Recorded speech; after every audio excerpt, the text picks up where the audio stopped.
ஓம் முருகா, வெற்றிவேல் முருகா. வேலுண்டு வினையில்லை, மயிலுண்டு பயமில்லை. என் அன்பு தங்கமே, இதனால் வரை நீ எத்தனையோ வேண்டுதல்களை என்னிடம் வைத்திருக்கின்றாய். எத்தனையோ பிரார்த்தனைகளையும் கோரிக்கைகளையும் வைத்திருக்கின்றாய். அது நிறைவேறியதற்காக நீ என்னிடம் மனமாற நன்றியும் சொல்லியிருக்கின்றாய். நான் எதையும் மறக்கவில்லை தங்கமே. நீயும் நிச்சயமாக மறந்திருக்க மாட்டாய். இப்பொழுது உன்னப்பா உன்னிடம் தட்சணையாக ஒன்று கேட்க போகின்றேன். நீ பயப்படும்படியாக நான் உன்னிடம் பொன்னோ பொருளோ கேட்கப் போவதில்லை. ஆடம்பரமாக கூட எதுவும் நான் உன்னிடம் கேட்கப் போவதில்லை. உன் மனதில் உள்ளதை நான் அறிய மாட்டேனா தங்கமே? உன் மனதில் ஓடும் அனைத்து எண்ணங்களும் கனவுகளும் ஆசைகளையும் உன் அப்பா நான் அறிவேன். எதிர்காலத்தில் வாழ்க்கை எப்படி இருக்க வேண்டும் என்ற கனவுகளை நீ அழகாக உன் மனதில் கோட்டை கட்டி வைத்துள்ளாய். அந்த மாளிகையில் உள்ள அனைத்து உறவுகளும் எப்படி இருக்க வேண்டும் என்ற உன் எதிர்பார்ப்புகளும் அவர்கள் இன்னும் உனக்கு சொந்த உறவு ஆகவில்லை.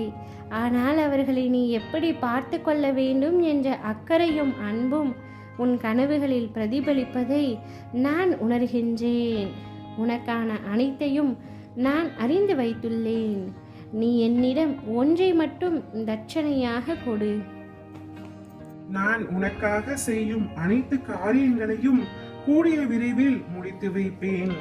நான் உன்னிடம் என்னை கேட்கப் போகின்றேன் என்றுதானே யோசிக்கின்றாய்? உன்னிடம் இருக்கும் பயம், பதற்றம், கோபம் இவற்றையெல்லாம் நீ இன்றே என்னிடம் தட்சணையாக கொடுத்துவிடு தங்கமே. உன்னுடைய கெட்ட எண்ணங்களையும் என்னிடம் கொடுத்துவிடு. என்னால் முடியாது என்று நினைக்கும் உன்னுடைய தன்னம்பிக்கை இல்லாத வார்த்தைகளை இனிமேல் விட்டுவிடு. இவற்றையே உன் அப்பா உன்னிடம் தட்சணையாக கேட்கின்றேன் தங்கமே. முடியாது என்ற வார்த்தை இனி உன்னுடைய வாழ்க்கையில் நீ எதற்காகவும் உபயோகிக்க கூடாது. முடியும் என்று சொல்லியே பழகு தங்கமே. நான் வெற்றி பெறுவேன் என்று நீ திரும்ப திரும்ப சொல்லும் பொழுது நிச்சயம் உன்னுடைய வெற்றி உன் வசப்படும். நான் உன்னிடம் தட்சணையாக கேட்பது கூட உனது நலனுக்காக மட்டுமே. நான் எப்பொழுதும் உனது நலன் விரும்பியாக இருக்கவே ஆசைப்படுகின்றேன். கவலை கொள்ளாதே. நீ என்னை தேடிக்கொண்டே இருக்க வேண்டாம். நானே உன்னை தேடி வந்து இந்த தட்சணைகளை பெற்றுக் கொள்கின்றேன் தங்கமே. கவலை கொள்ளாமல் நீ நிம்மதியாக இரு.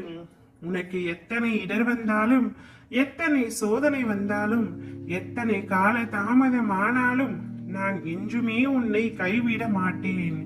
இதுவே சத்தியம். உன் விருப்பம் என்னவென்று சொல்.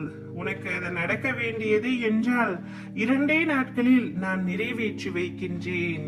இது என் சத்திய வாக்கு தங்கமே. ஓம் முருகா, வெற்றிவேல் முருகா.